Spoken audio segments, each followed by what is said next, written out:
This weekend was Cubing at Home Season 2.2, and in it I competed in Pyraminx 3x3 and 2x2. I recorded these times so that I could share them this week and do a little bit of a breakdown and comparison with how well I did this time versus a month ago in Cubing at Home Season 2.1. So let's get into it. First up was Pyraminx. I decided to use my GAN Pyraminx M Enhanced. It's a hell of a name. I had practiced with it and also with the Bell V1, but I settled on the GAN just after a lot of trial and error. Now, I have not done a lot of Pyraminx Solves before, and I don't have like an average time that I was aiming for, so this was really just a chance for me to see how well I could do and kind of set a benchmark for future comps. I'm pretty happy overall with how I did. There are a few of the algs that I am still not great at recognizing and solving for, but overall, I was able to find the patterns that I was looking for and to solve it fairly quickly. In inspection time, I'm mostly just looking for how to complete the yellow face, and then as I'm doing that, I'm trying to hopefully notice what I can do on the top side to make the rest of the solve quicker. One of the problems that I was having was just knowing how much look ahead I was capable of during inspection. And I think part of that just comes down to unfamiliarity with the Pyraminx and how it turns and how one turn affects another side. Usually I'm used to more cubed shaped versus, triangles and pyramids. And so I found myself really struggling to recognize how setting one piece in its spot would affect the rest of the cube. So it was hard for me to kind of, especially in that second phase where I'm matching the blue-yellow to its blue-yellow spot or the red-yellow to its spot. It was hard for me to kind of plan ahead of that phase. So that's something I definitely need to practice with and just get better at overall. But yeah, I'm pretty happy with my times here. As for the editing of the video, I'm leaving all of the solves in regular playback time. The scrambles are sped up a lot, and then in between each set, I'm doing a little bit of a breakdown so that you can see all of the times from that set.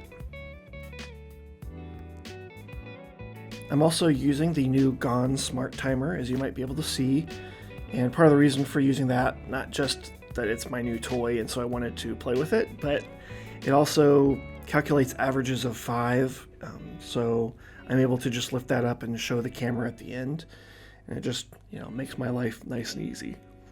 So it remembers the past 5 solves and does an average of all of them. I think it goes from the most recent solve to the oldest, so 17, 22, 19, 15, 29, and 20 is my average. So I'm pretty happy with a 20-second average, considering this is the first time I've ever really done Pyraminx Solves in a setting where, one, it's a competition, but two, I'm figuring an average and I'm not just drilling algs.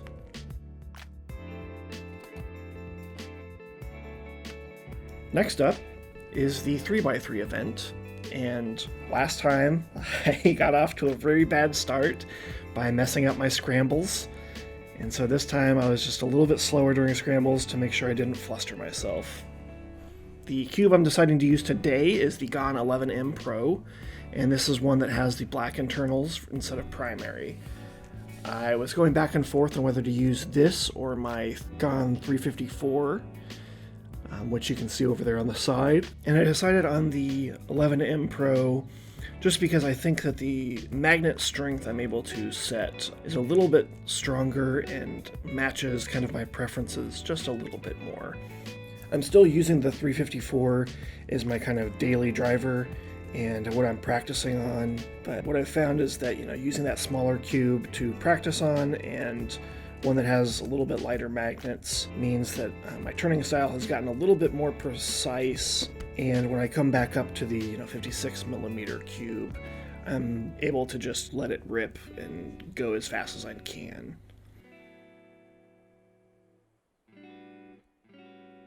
My average on 3x3 a month ago was not where I would have liked it. It was around 50 seconds. And in the time since, thanks to practice and drilling for last layer algs more and getting a little bit better at some finger tricks, I have found that my average has dropped close to 40 seconds on average. So I'm regularly coming in the low 40s, if not, when lucky, the high 30s. I wasn't sure how close I would get to those times during a competition type setting, but I was doing everything I could to make it like a comp. So I was turning off the live stream while I solved. I was putting on headphones and just playing white noise to limit the kind of audio input and external inputs that I was having. I was using a timer. I was trying to keep to 15 seconds inspection times, if not substantially less. So I hope that all of that kind of led to a good simulation of a comp environment where I was able to get times that would be semi-reflective of what will happen once I'm able to actually go to comps sometime in the future.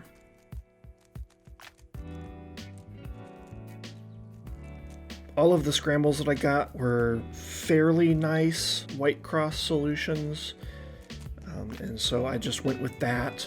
I have been practicing yellow cross, but I'm wary of doing it in a setting like this because my times with it are probably 5 to 10 seconds longer, just due to the extra time it takes me to get the cross set up correctly and do the first couple F2L placements. That being said, I think between this comp and the next one, my big task is to really drill the yellow cross as my starting, so that I just have more options when it comes to what a scramble presents me with.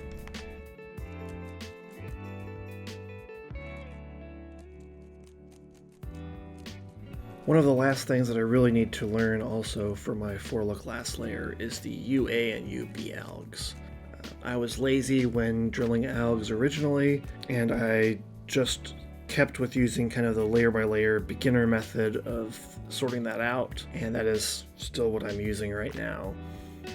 For some reason, I just haven't liked either of the algs that I'm able to do, either the ones with excessive R moves or the M slices. I think it's been hard for me to remember with the M slices whether it's A or B that has the M slices going prime or normal. And so I find that when I'm trying to drill it, there's just a much longer period where I'm struggling to figure out which direction I need to go versus, okay, I know how to do it this other way, and just falling back to that.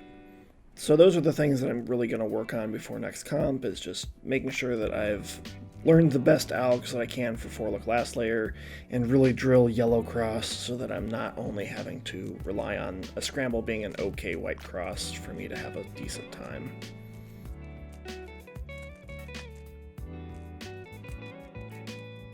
And that was it for this set. So I feel like I did pretty solid, especially considering my recent averages. My last time was 50 seconds, and then from there, earlier in the match, I did substantially better. I think nerves just got to me on that last one, and my average was 38 seconds. So I am very happy with that. I think last time my average was around 50, if not at 50. So to have dropped this far has really been great. But overall, I'm very happy with that, and I landed on better consistency than I probably could have hoped for, so really excited with those results. And lastly, we've got the 2x2, which this set should go pretty quickly since 2x2 is a very fast event. The day of the comp, Pyraminx and 3x3 were right next to each other, but in between 3x3 and 2x2 there was a square 1 event, and so I didn't use the time to practice, which I probably should have, but instead I kind of rested my hands, and as you saw there when I came back, did some stretches and shakes to kind of get the nerves out. My 2x2 solves this weekend were not as good as I would have liked. I probably could have spent a little more time between last month and this month just practicing Ortega, and instead I was focused super heavily on learning Pyraminx.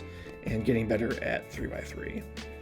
So a couple of my algs are a little rusty here, and at least once I didn't recognize the correct alg situation and just chose one and then had to do a second permuting both layers alg to actually solve it. So not happy with that particularly, but overall I got pretty solid times, and the margin of error between all of my times was much less. So last time I got 1 or 2 really good solves that were in the 10-second range or 9-second range, but I also had a time that went 40 seconds at my longest. This time I was able to keep it more in the teens, with I think my longest time being 20 seconds or so. And so that was the one that I messed up and had to do 2 PBL algs to actually solve the cube. And this cube that I'm using here is the MGC Elite 2x2 from YJ. Really have settled on this as my primary one. I have the GAN 251, but the magnets setup in this 2x2 just feels amazing. It's very snappy, it's fast, it's not too fast, and yeah, I just love it. And that was my match for the day. So my averages were 20 seconds, 38 seconds, and 15 seconds, which I could not be happier with. Obviously, I've got stuff to work on and train for next time, but if we look at a graph looking at my 3x3 and 2x2 times last time, the green dots are February's times and the orange dots are March's, and you can see that, you know, they're clumped together a lot more nicely, and they're also a little bit lower. So I'm looking forward to the next comp in April and to see, you know, how my progress continues from here. Thanks for tuning in. Remember to like, subscribe, and hit that bell for notifications whenever I post a new video. Thanks, happy cubing, and see you next time. Bye!